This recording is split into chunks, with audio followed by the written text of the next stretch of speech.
15 నెలల కాంగ్రెస్ పాలన ఏ విధంగా అట్టర్ ఫ్లాప్ చేసింది జీరో.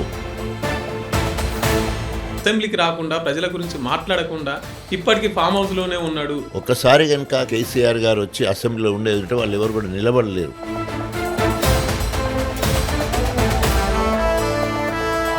సో పక్క శేషంగనపూర్లో ఉప ఎన్నికలు వస్తాయా?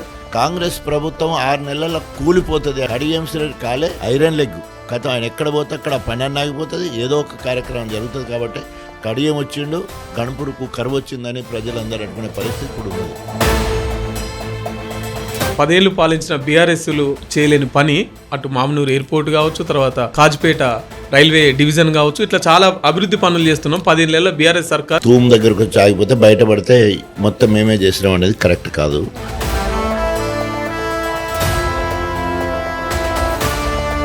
కడియం శ్రీహరి గారిది ఏ పార్టీ? ఏమంటారు, ఎవరిని పెళ్లి చేసుకున్నారు, ఎవరితో కాపురం చేస్తున్నారు. కడియం శ్రీహరిది రేవంత్ రెడ్డిది ఒక అపవిత్ర కలయిక. కొందరు మాలోళ్ళు అంటాను, కొందరు మాదిగోళ్ళు అంటాను, ఇంకోళ్ళు బీసీ అంటాను. నీ శీల పరీక్ష చేసుకో నువ్వేందో. కడియం శ్రీహరి గెలుపు కొరకు మీరు కూడా కృషి చేసినారు, మీరు కూడా ప్రచారం చేసినారు కడియం శ్రీహరికి ఓట్లు వేయరని. మీ ఇద్దరికి ఎక్కడ చేయలేదు? 100 కోట్లకు కడియం శ్రీహరి కాంగ్రెస్కి అమ్ముడు పోయిండు. ఎన్టీ రామారావుకి ఎన్ని పోటీపడిచిండు, చంద్రబాబు నాయుడుకి ఎన్ని పోటీపడిచిండు, కేసీఆర్కి ఎన్ని పోటీపడిచిండు, రేవంత్ రెడ్డికి ఇప్పుడు ఉన్నాడు రేవంత్ రెడ్డితో. కడియం శ్రీహరి ఇంత నమ్మకం ద్రోహం చేసిండు. ఆయనకు రాజకీయ సమాధి కట్టాలంటే రాజకీయాల్లో బ్రేక్ వేసింది కడియం శ్రీహరి గారు. శేషంగనపూర్ నుంచి 4 సార్లు ఎమ్మెల్యే గెలిచినారు కదా. శేషంగనపూర్కి చెప్పుకోదగ్గ ఒక 5 పనులు. అధికారం పోయిన తర్వాత ఎవరిని పట్టించుకోలేదు. వంశీధర్ రెడ్డి అనే అతను ఎప్పుడైతే కడియం శ్రీహరి కాంగ్రెస్ పోయిండో ఆయనతోనే అడుగుకోవడం జరిగింది. తప్పకుండా ఆయన మూల్యం చెల్లించక తప్పదు.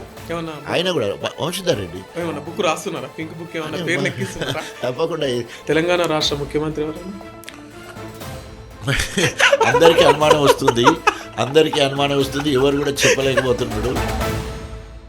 15 నెలల కాంగ్రెస్ పాలన ఏ విధంగా ఉంది?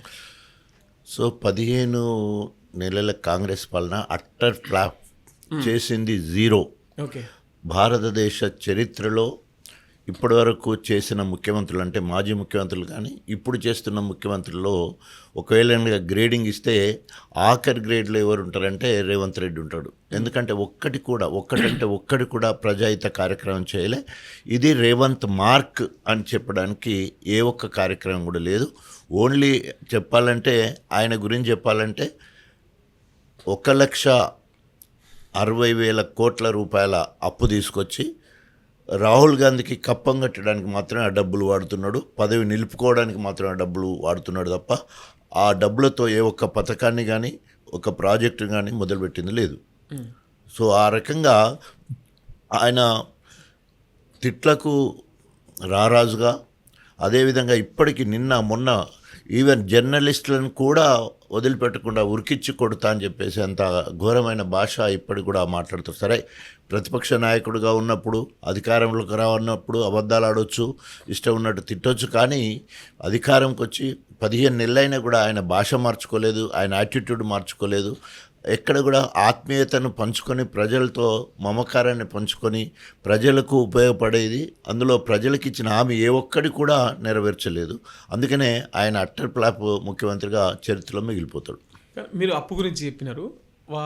15 నెలల్లో వాళ్ళు 1,50,000 అప్పు చేస్తే 10 ఏళ్లలో బీఆర్ఎస్ సర్కార్ 8 లక్షల కోట్లు అప్పు చేసింది. తర్వాత ఈ తిట్లకు పునాది కేసీఆర్ సారే అని చెప్పేసి మాట్లాడుతుంటే, ఒకటి హరీష్ రావు గారు ఆర్థిక శాఖ మంత్రిగా ఈ సెషన్ కాకుండా అంతకుముందు అసెంబ్లీ సెషన్లో పూర్తి వివరాలతో బీఆర్ఎస్ ప్రభుత్వము మొత్తము 9 సంవత్సరాల కాలం చేసిన అప్పు 4,17,964 కోట్లు అని చెప్పేసి అంకెలతో సహా క్లియర్గా చెప్పడం జరిగింది. రేవంత్ రెడ్డి చెప్పేది గోబెల్స్ ప్రచారం. ఎందుకంటే ఒక బీఆర్ఎస్ ప్రభుత్వము, వైఫల్యాల ప్రభుత్వము, అదేవిధంగా ఆ బీఆర్ఎస్ ప్రభుత్వ రూపురేఖలు తుడిపేయాలనే ఆలోచనతో అప్పులు మాకు ఇచ్చిపోయిందని మాట్లాడే కార్యక్రమం చేస్తున్నాం. సో అప్పులు తీసుకొచ్చినప్పుడల్లా అసెంబ్లీలో చర్చ జరిగింది. తర్వాత ఎలక్షన్లకు పోయేటప్పుడు కూడా తెలంగాణకు ఎన్ని అప్పులు ఉన్నాయి క్లియర్గా రేవంత్ రెడ్డి గారికి తెలిసే ఆయన మరి అనేక హామీలు, అలివిగాని హామీలు ఇచ్చి ఈరోజు అధికారంలోకి వచ్చిన తర్వాత ఇచ్చిన హామీలన్నీ కూడా తొంగలో తొక్కే ప్రయత్నం చేస్తూ ఉన్నాడు.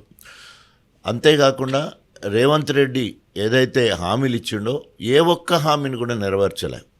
తర్వాత తీసుకొచ్చిన డబ్బులు మొత్తం కూడా బీఆర్ఎస్ ప్రభుత్వం తీసుకొచ్చిన అప్పులు తెలంగాణ ఆర్థిక స్థితిగతులను పెంచడానికి, జీవన విధానాన్ని పెంచడానికి, ఆర్థిక పరిపుష్టిని పెంచడానికి, గ్రామాలలో రైతుల దగ్గరే డబ్బులు నిల్వ ఉండే విధంగా అనేక కార్యక్రమాలు చేపట్టడం జరిగింది. ఉదాహరణకి రైతును రాజును చేయడానికి రైతు బంధు, రైతు రుణమాఫీ, 24 గంటల ఉచిత కరెంటు, అదేవిధంగా రైతు బీమా కార్యక్రమం, అదేవిధంగా గ్రామీణ పరిపుష్టి కోసము గొల్ల కురుమలకు గొర్రెలిచ్చే కార్యక్రమం కావచ్చు, మహిళలకు తర్వాత అనేక స్కీములలో బర్రెలిచ్చే కార్యక్రమం కావచ్చు, అదేవిధంగా గ్రామాలలో నీటి వనరులు పెంచడానికి మిషన్ కాకతీయ కావచ్చు, ఇంటింటికి తాగునీరు ఇచ్చే మిషన్ భగీరథ కార్యక్రమం కావచ్చు.